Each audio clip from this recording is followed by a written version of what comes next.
welcome everyone to this extraordinary council meeting. May I ask that all mobile phones are switched to silent. There is no planned test of the fire alarm system during this meeting, so if the alarm sounds, please exit the building quickly and safely via the main route. If this route is blocked, please use the fire exits in this room. Do not use the lifts. Once outside the building, please assemble in the market square. Do not re-enter the building until the committee clerk has given authorisation. Please note that this meeting is being visually recorded and may be webcast for the purposes of public transparency and accountability. The recording may be published online or used for other public reporting purposes. In accordance with the Openness of Local Government Bodies Regulations 2014, members of the press and public are also permitted to film or record the proceedings from the designated public seating areas. If any member of the public present does not wish to be filmed, recorded or photographed, please state so now, and we will make every reasonable effort to ensure that you are not included in the recording, which may involve you moving to a different part of the meeting room. I would also like to highlight that the Council is required to comply with the maximum safe occupancy capacity of the room. Once this limit has been reached, security will not be able to permit any further individuals to enter in order to maintain compliance with fire safety regulations and to ensure the safety of all attendees. As this is an extraordinary... Okay, don't worry. As this is an extraordinary meeting, there is no provision for members of the public to speak or ask questions. The topic of this meeting initially came before Council in December 2025, and therefore I am conscious that this is an emotive topic for some of the members of the public who are in attendance to observe the debate. I would like to remind you that any disruptive behaviour, including oral commentary during the meeting or the use of intrusive equipment and lighting, is not permitted and will result in me suspending the meeting to facilitate your removal.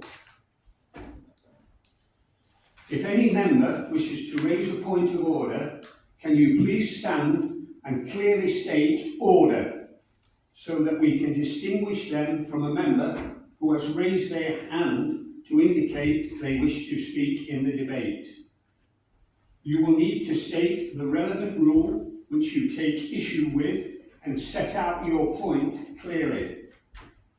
As the Chair, I may ask for the opinion of the monitoring officer before making a decision on how to proceed.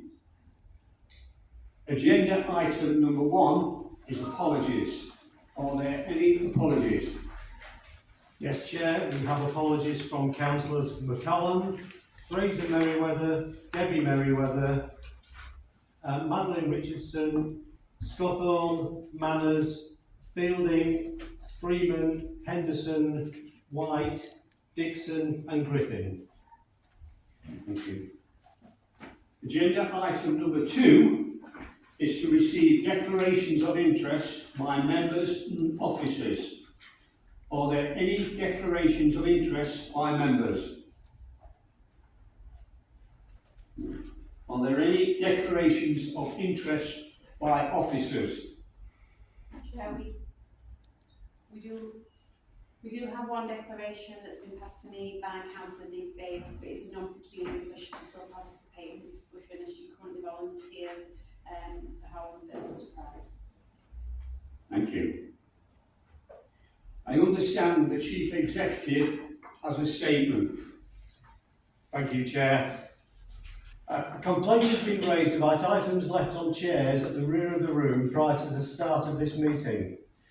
We have looked into this matter and I can confirm that this was done by a council member who is prepared to confirm that they distributed the items. Thank you, Chair.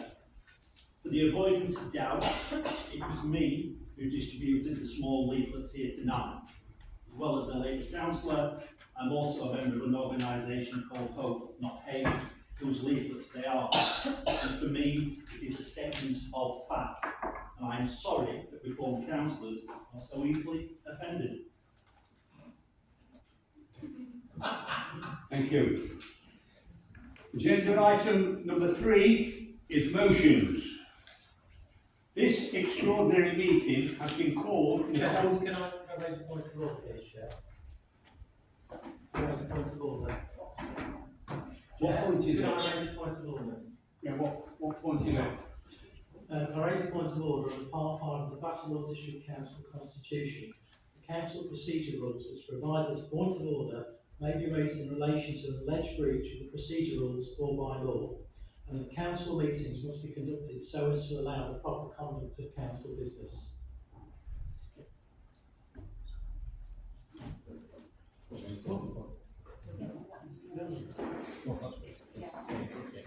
Yes, so we did.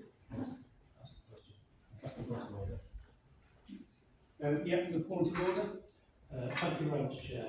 Thank you for hearing this. I submit that the current seating arrangements place members of the Reform, the Conservative group, the Independent group, and myself as an independent member so far back in the chamber that we could not reliably be heard. On this occasion, you can, most occasions you can't, when speaking or hearing. This is compounded by ongoing and well-known faults with the chamber sound system, meaning that audibility from these seats is inconsistent and on many occasions ineffective.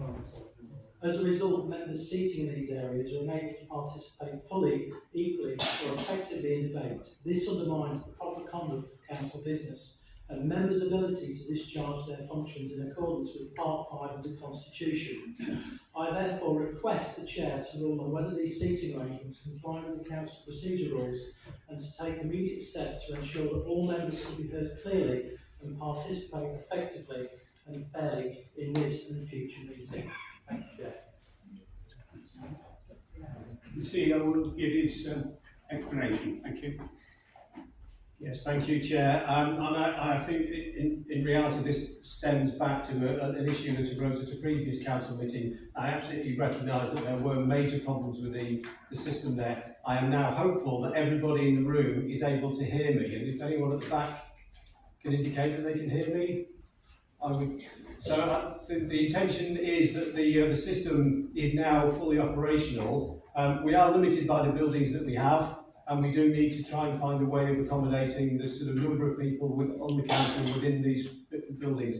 And so I'm hopeful, given the changes we've made to the PA system, that is something that will now enable everybody to fully participate. And obviously having the microphones at your desks will also mean that you are able to sort of contribute to the debate without needing to come to the lectern. But we will continue to keep this under review, and if further changes need to be made, then we will do so, because we do want to make sure that all members can fully participate in the meeting.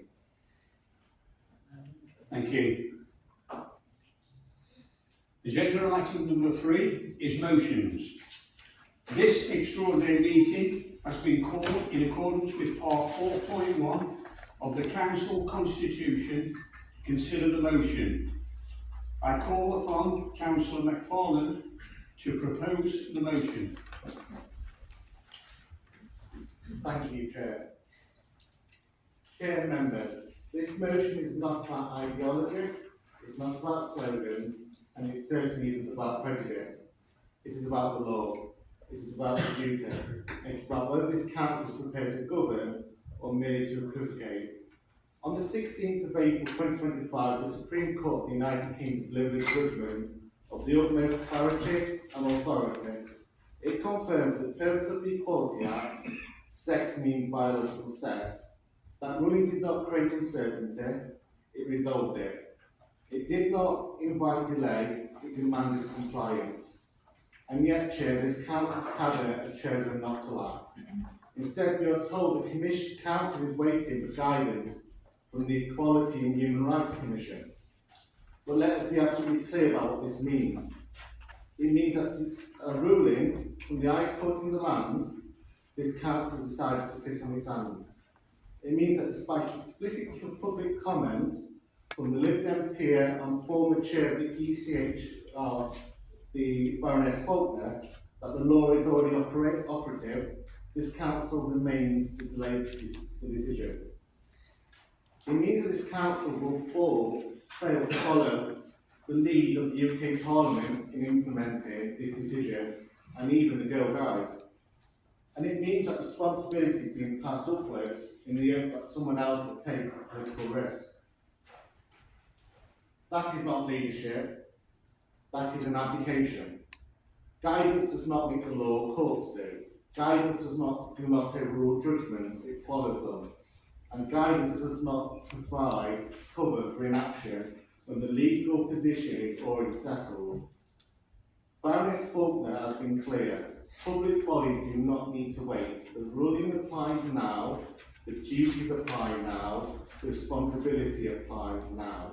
So when this council claims it is waiting, it is not waiting for legality, it is waiting for comfort. And while it waits, women are left in uncertainty. Because this motion exists for a reason. Women and girls experience sex-based risks that are specific, evidence, and enduring. This is not a controversial statement, it is a factual one. The law recognises it precisely because reality requires it. Single-sex spaces exist for a purpose.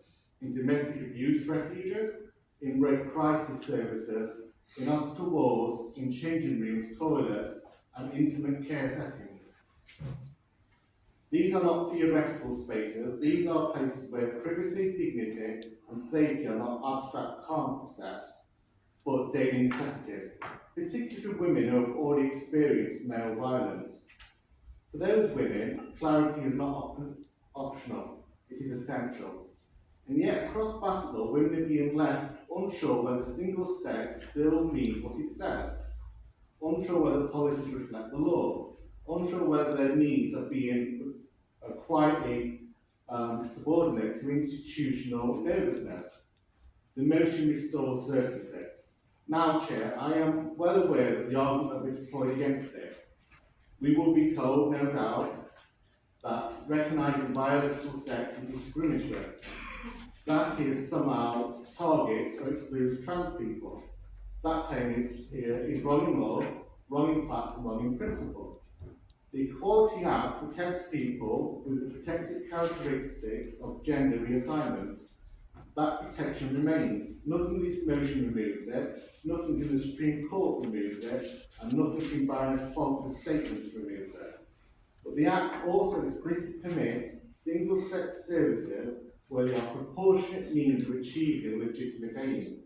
And the Court has confirmed unequivocally that these services are based on biological sex. That is not discrimination, it is lawful distinction, and the difference matters. A society that cannot distinguish is a society that cannot protect.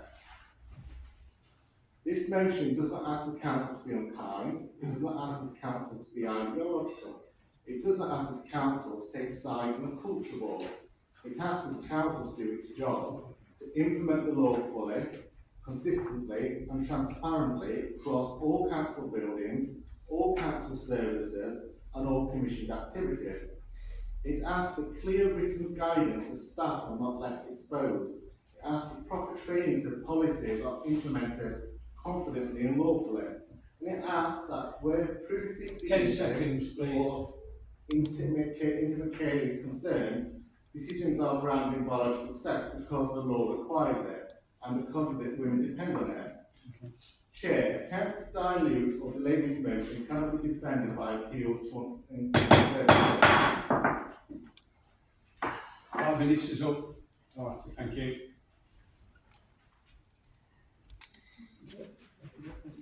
I call upon Councillor Lewis Staniland to second the motion. Thank you, Chair. I second this motion and reserve our right to speak. Thank you. Are there any comments or observations from members? Councillor Lee? Thank you, Chair. I'm supporting this motion because, like many in this chamber, I carry not only a political responsibility but a personal one. I am the father of a young girl growing up here in Bassetlaw. As many parents will know, there's no instinct more powerful than the instinct to protect your child, to ensure that the spaces they use, services they access, and the environments we create for them are safe, respectful and appropriate. That responsibility is not abstract for me, it's real and it's immediate. And it's why I can't ignore the concerns that many parents, women and girls across Bassetlaw have raised in terms about privacy, clarity and the preservation of single-sex spaces. This motion isn't about hostility, it's not about attacking anyone. It's about ensuring that necessary boundaries are maintained in places where women and girls are especially vulnerable, places like toilets, changing rooms and intimate care settings. These are environments where biological differences genuinely matter, where the law now gives us a clear responsibility to act in accordance with the Supreme Court's ruling.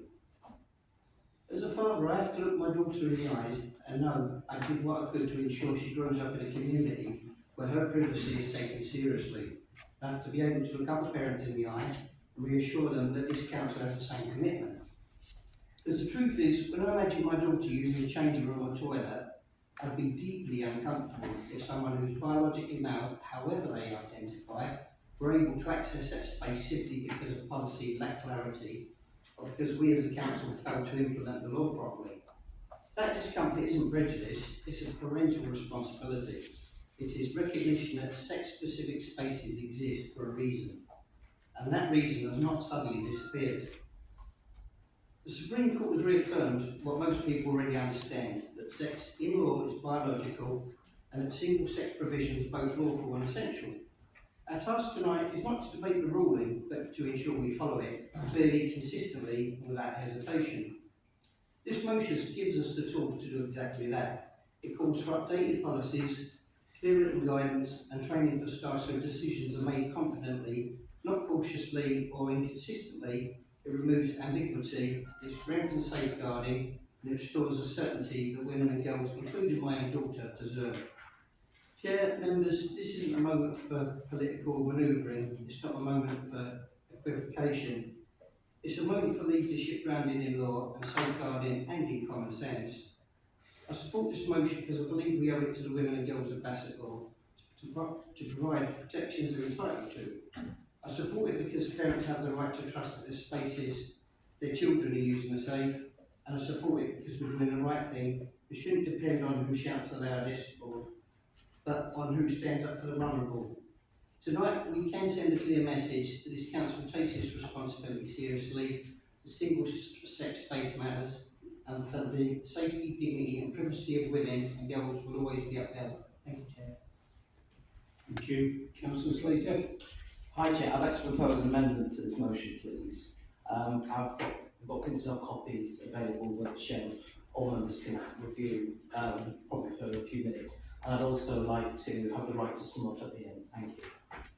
Thank you. Councillor Lee. Chair, I'd like to second that. Thank you.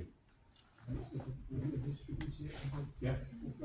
We'll distribute the motion and we'll have a break for 5 minutes. Standing on the second reserved his right. If anybody, if you would like to use a mediation room, any of you, anybody? You read it? Can we carry on, please? With the proposal for the amendment, Councillor Slater like to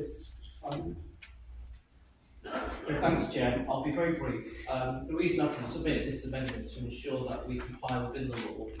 As mentioned about the Supreme Court ruling, the Council is committed to implementing, but only once the government issues the final legally binding advice from public bodies, which, as we know, is what the councils have to abide to.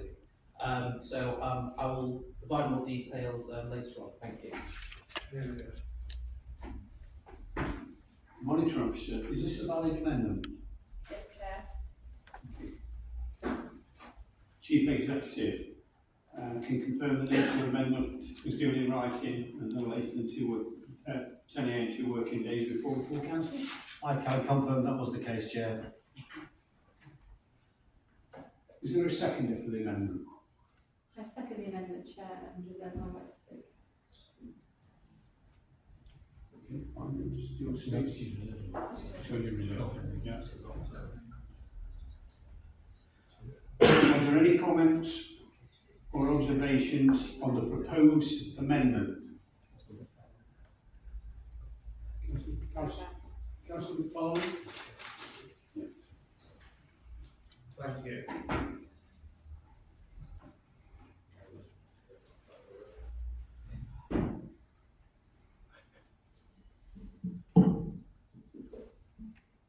Thank you.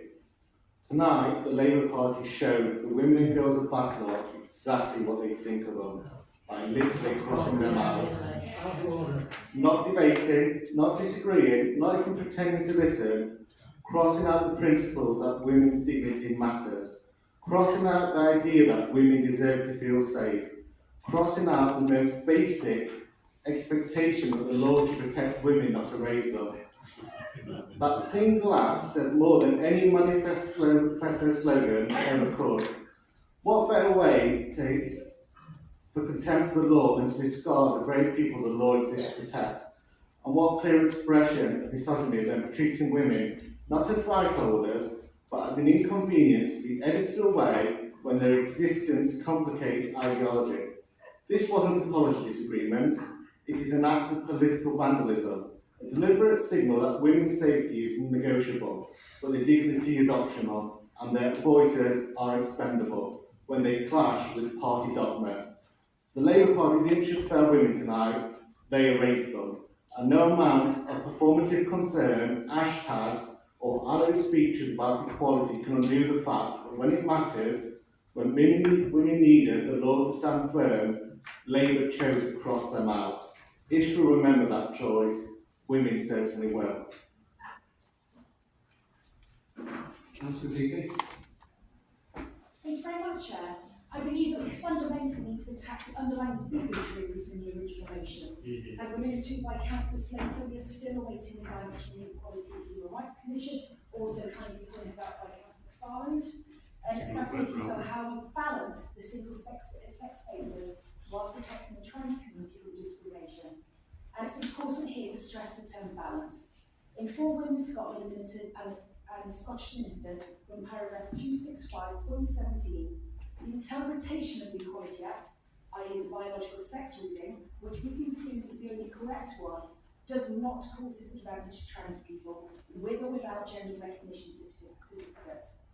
In light of case law interpreting the relevant provisions, they would also be able to invoke the provisions of direct discrimination and harassment and indirect discrimination. A certified sex reading is not required to give these protections.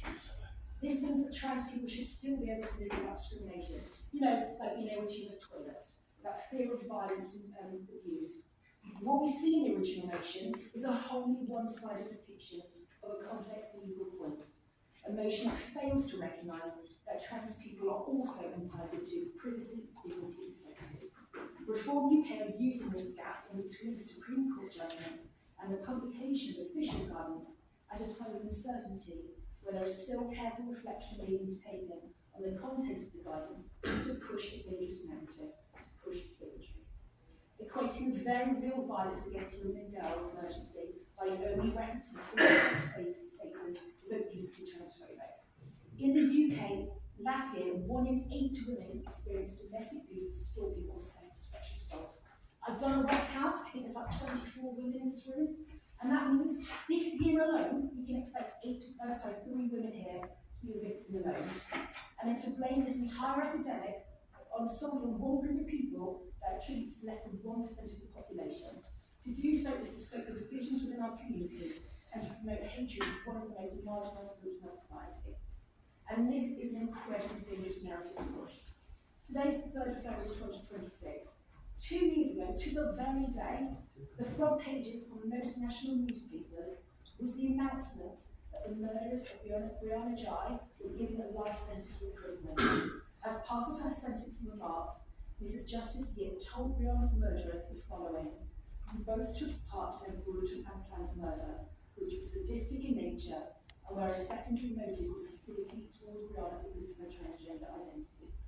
Brianna's case was not an outlier. Between March 2024 and March 2025, Home Office statistics report 3,000 related hate crimes, with this number of crimes doubling for trans people in the last 5 years. With my own background of working in homeless shelters, where I fought tooth and nail to get some in single-sex spaces and refuges, as well as survivor of sexual violence myself, I know the importance of single-sex spaces. No one here is contesting that. And I, for one, would never let another woman experience what I went through. However, that doesn't mean I won't challenge bigotry where I see it, and I'm saying not in my name. What makes me so angry about this original motion is that it comes from the only single-sex space here, Reform UK, and then here is a single female councillor, the same party where one of the members had to make a public apology here in this chamber after his behaviour towards a female councillor. Yes. What's more, with 41 councillors of Nottinghamshire County Council, only 6 are women. This is led by a party who's nationally praised Andrew Tate, who faces charges with rape and trafficking women and for being important voice for men. This is a party that knew James Murdoch was imprisoned for assaulting his then girlfriend, but still selected him to be the candidate in the general election when he was elected as an MP. Point of order, Chair. All comments must be directed towards the original motion. This is not talking about the original motion. It's not talking about the original motion. Just stick to the point in order, please. Thank you.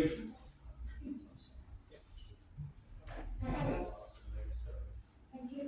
As a female survivor of violence, I'm livid that Reform UK are seeking to weaponise such an important issue as violence against women and girls, when they lack the conviction to tackle the problem with women's Order. Point of clarification.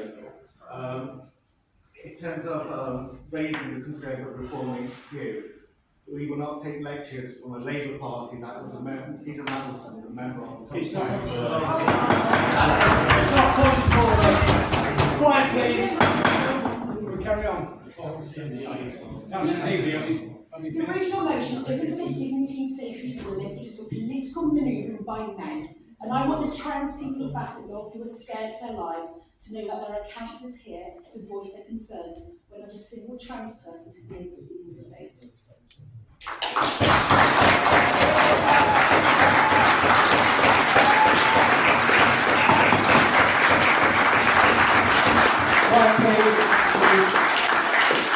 Are there any more comments or observations on the proposed amendment? Councillor Stanley. Thank you, Chair. So, I think it's important for us to have a look at the bigotry that's been crossed out, apparent bigotry, that Councillor Deacon has referenced. So, some of the important parts that have been put out of the motion are recognising sex as a biological fact, not a subjective or fluid concept, removed. Rooted in biological sex has been removed. Recognising biological sex is not discriminatory, it is a safeguarding necessity for survivors of male violence, trauma or exploitation removed. Female-only spaces are reserved for biological females removed. Care properly recognises biological sex as a determining factor has been removed. Will be protected and why they matter for the well-being of women, how single-sex spaces will be protected and why they matter for the well-being of women and girls has been, again, removed. And the principle that upholding female-only spaces is an act of protection, not exclusion, has been removed. I'm not quite sure what she thinks is bigotry in all of that, but it seems to me it's just a matter of pure fact. If you think reinforcing women's rights and safety persecutes trans people, that says a lot more about you than it does about the original motion. Councillor Barker. Thank you, Chair. I would just like to say that I'll be voting against this amendment from our group. I raised points at the time which I found hard to follow. And I would just like to say the reasons behind this is that the new curriculum that's being taught to school children, which was written in July of 2025, 3 months after the Supreme Court's ruling in April on the same year. This very guidance is to be taught in our schools as of the 1st of September this year. This document is available to view on the government website and has been written by civil servants acting on behalf of the Secretary of State at the Department for Education. The contents of this document specify LGBT content on page 36. The specific point I would like to draw your attention to is point 69, which quotes, "Pupils should also be taught the facts and the law about biological sex and gender, biological sex and gender reassignment. This should also recognise that people have legal rights of those of the opposite sex with the protected characteristic of gender reassignment. Pupils should also be taught to recognise that people with the protected characteristic of gender reassignment, as with the other protected characteristics, have protection from discrimination and should also be treated with respect and dignity." You know, this is being taught to our school children, and I feel like some of us, as if we feel the need to challenge this. I don't believe that the original motion is anti-trans in any way. I just see it as it wanting to follow the law. I get the points raised, and it's far from perfect, but I would take the same issue with the proposed amendments. Thank you, Chair. Are there any more? Councillor Lee? Oh, I'll see you, sorry. Yeah. Yeah. I'll see you. Yeah, thank you, Chair.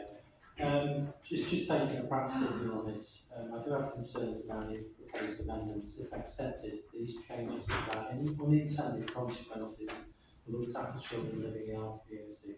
Many of these children are supported through care plans and rely on stability and consistency with the communities where they live. Thank you, Chair.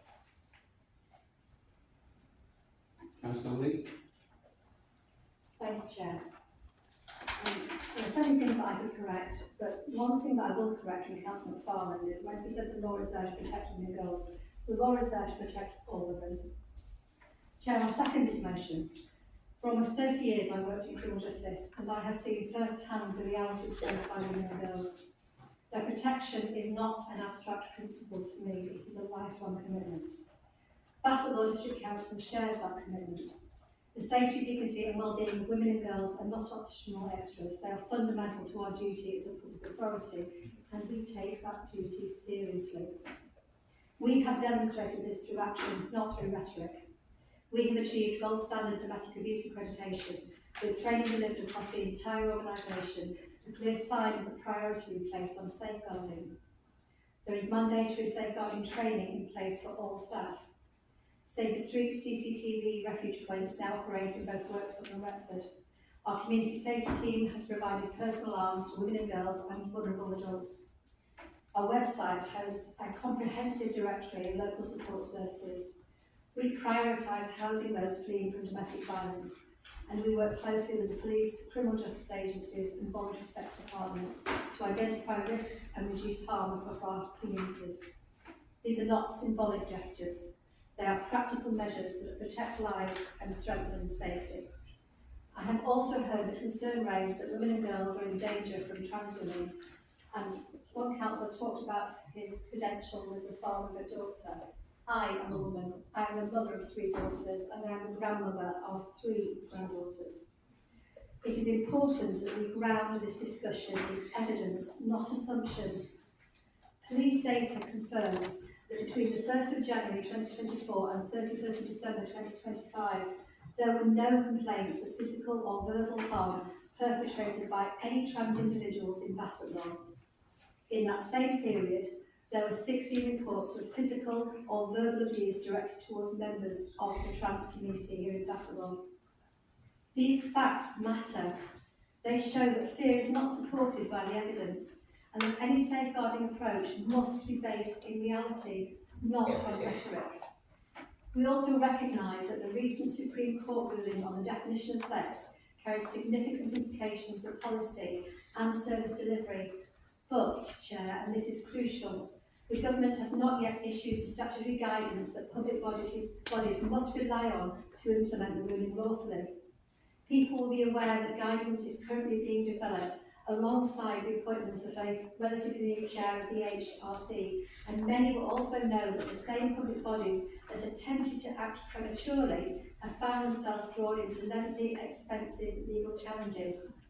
If Bassetlaw was to do the same, we would risk judicial review, diverting resources away from the very people we are here to protect. That would not serve women and girls, it would not serve any resident of Bassetlaw, and it would not be responsible governance.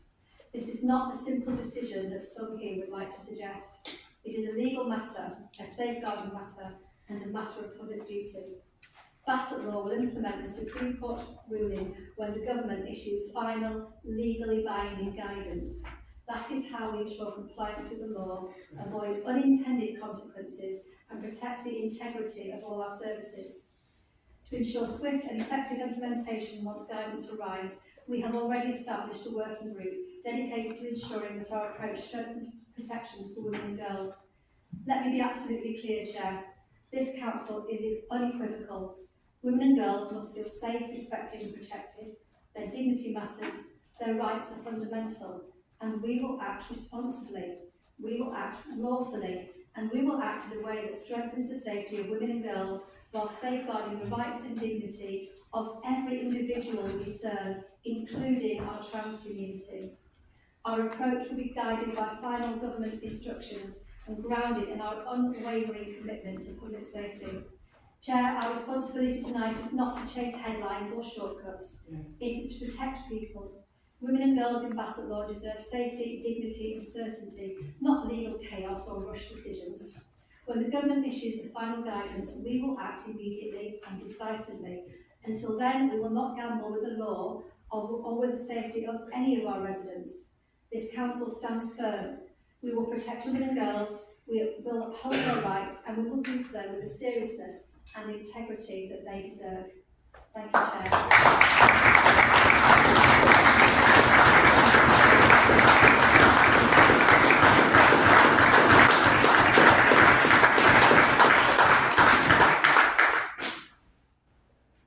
Thank you. We will now vote on accepting the amendment to the motion. You can't speak. We will now vote on accepting the amendment to the motion. We'd like to request a recorded vote. Do you want to stand up?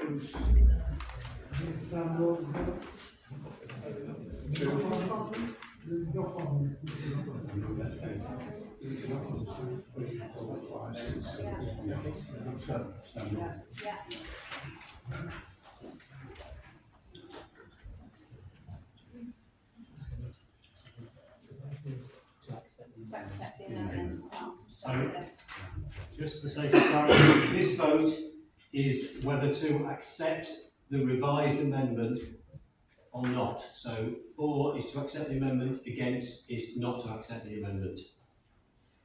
Councillor Adams. For. Councillor Bowker. Against. Councillor Brand. For. Councillor Carrington-Wild. For. Councillor Carroll. For. Councillor Challoner. For. Councillor Charlesworth. Councillor Digby. For. Councillor Dinsdale. Against. Councillor Ducey. For. Councillor Eaton. For. Councillor Entwistle. Councillor Evans. For. Councillor Horrocks. For. Councillor Lee. For. Councillor Limber. Against. Councillor McFarland. Against. Councillor Naylor. For. Councillor Oxby. For. Councillor Pashley. Against. Councillor Bidwell. For.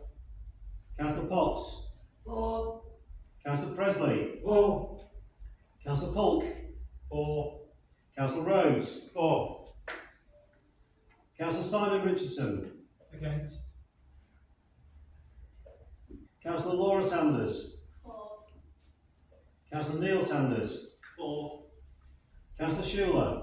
For. Councillor Shaw. For.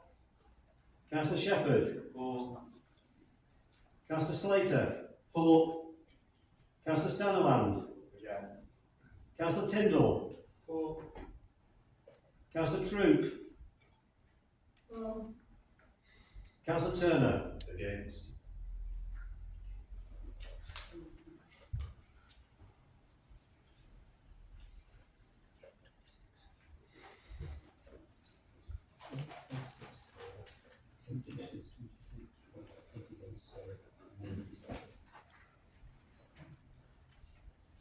The vote is 26 for, 8 against. The amendment to the motion is carried. This amendment now becomes the substantive motion. Or any comments or questions on the motion? Councillor Slater. Yes, thank you, Chair. As I mentioned before when I proposed this amendment, is to ensure that we as a council are compliant with the law. We as a council are fully committed to ensuring the safety, dignity and well-being of women and girls. These principles are central to our responsibilities as a public authority and are upheld through our duty under the Equality Act of 2010, safeguarding legislation, and our commitment to equality, diversity and inclusion. We recognise the Supreme Court ruling on the definition of sex has significant implications for policy and service delivery. However, as mentioned before, the statutory guidance required to support councils in implementing this ruling has not been finalised by government. The council has a legal and practical responsibility to ensure that any changes we make are compliant, evidence-based and apply fairly across all protected groups. In this context, the council provides us as council provide the following through this amended motion. So firstly, as I mentioned before, the council will implement the Supreme Court ruling once the government issues the final legally binding advice for all public bodies, which includes ourselves. As mentioned before by my colleague, Councillor Lee, we have already established an Equality, Diversity and Inclusion Working Group to assess implications, review policies and ensure that our approach both protects women and complies with our public sector equality duty. Secondly, we will review policies involving safety, privacy and intimate care.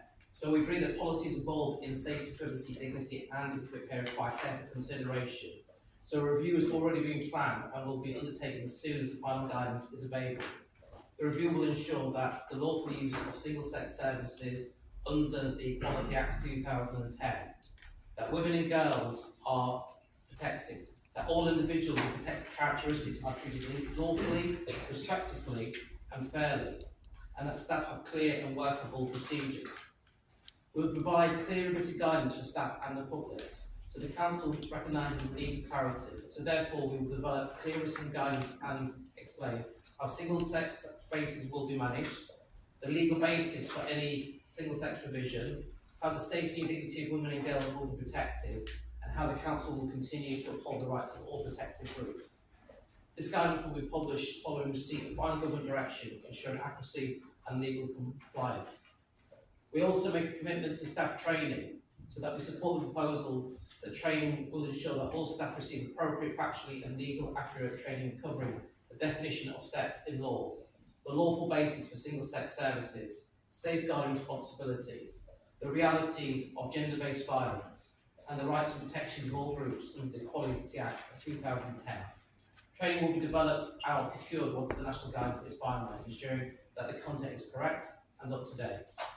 We also have a commitment to women's rights and fairness to all. So again, as mentioned by my colleague Councillor Lee, Council's commitment to the safety, dignity and rights of women and girls is sacrosanct.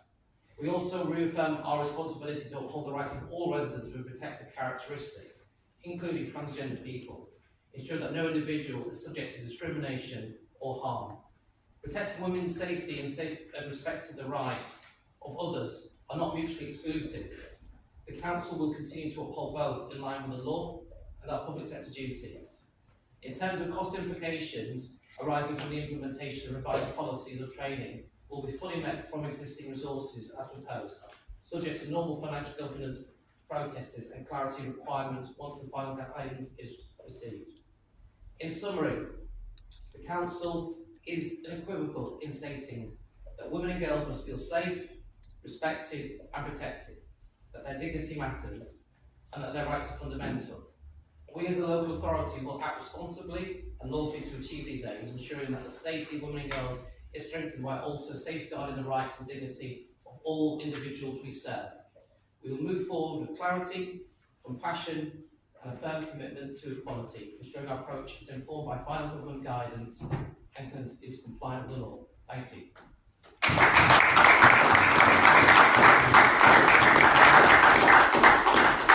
We will now go to the vote on the amended motion. Order, that request a recorded vote. Will you stand, please?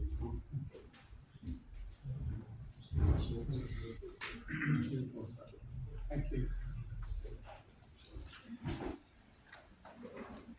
Thank you. So again, just for confirmation, this vote is to vote whether or not to accept the revised motion as put forward in the amendments. So for or against the amended motion. Councillor Adams? For. Councillor Bowker? Against. Councillor Brand? For. Councillor Carrington-Wild? For. Councillor Carroll? For. Councillor Challoner? For. Councillor Digby? For. Councillor Dinsdale? Against. Councillor Ducey? For. Councillor Eaton? For. Councillor Evans? For. Councillor Horrocks? For. Councillor Lee? For. Councillor Limber? Against. Councillor McFarland? Against. Councillor Naylor? For. Councillor Oxby? For. Councillor Pashley? Against. Councillor Pidwell? For. Councillor Potts? For. Councillor Presley? For. Councillor Polk? For. Councillor Rhodes? For. Councillor Simon Richardson? Against. Councillor Laura Sanders? For. Councillor Neil Sanders? For. Councillor Schuler? For. Councillor Shaw? For. Councillor Shepherd? For.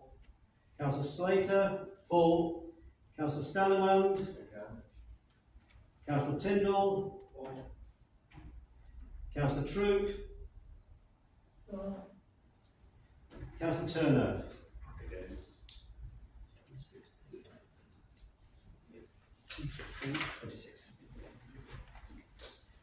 Voting is for 26, against 8. That is carried.